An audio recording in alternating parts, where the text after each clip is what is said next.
қазір 100 инвестициялық жоба іске асырылып жатыр. Сол 100 инвестициялық жобаның 27-сі бүгінгі күні іске қосылған. 73 инвестициялық жоба қазір кезде іске асырылып жатыр. Жаңа іске қосылған жобаларды атап өтуге болады. Олардың ішінде Мойнақта салынған электростанция 300 мегаватт қуаты бар.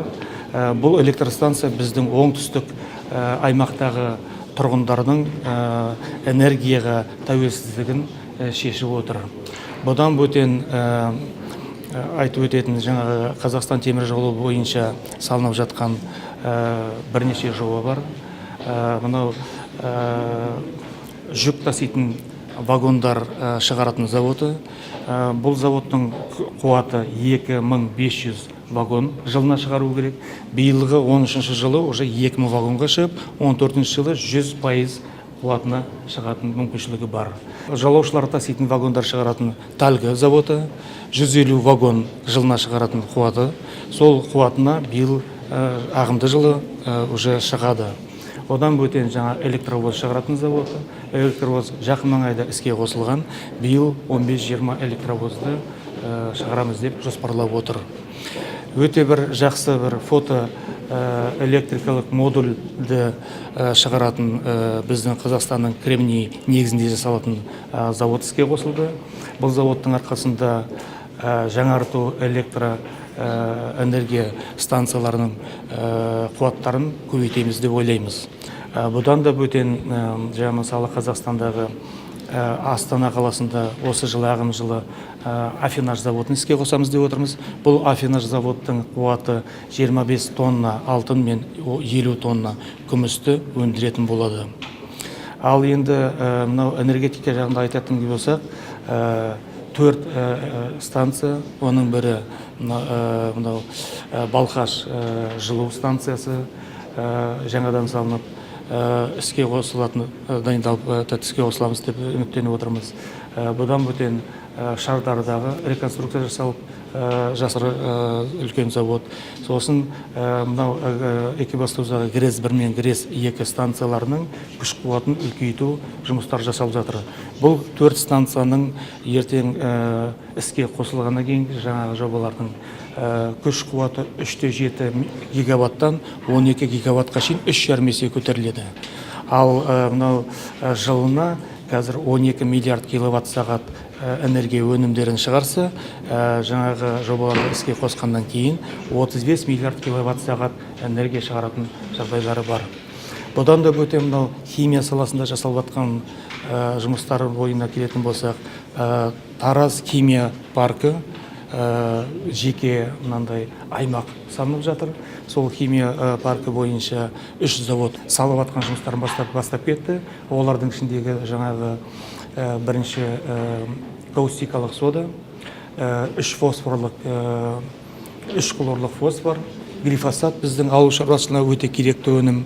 Сосын және цианид натрия өнімдерін шығарып жатыр. Одан да бөтен инфрақұрылым бойынша қазір көптеген жұмыстар жасалып жатыр. Өйткені оларда тағы да 11 осындай кәсіпорын түбі салынады.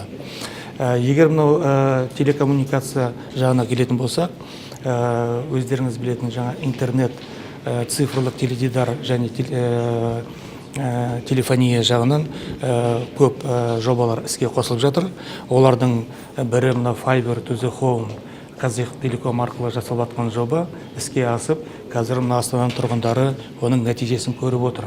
Бір жаңа оптоволокно кабелімен кірген интернет, телефония және цифрлық теледидардың жаңағы сапасының жоғары екенін және ай сайын төлеп жатқан құнның төмен екенін өздеріңіз білесіздер.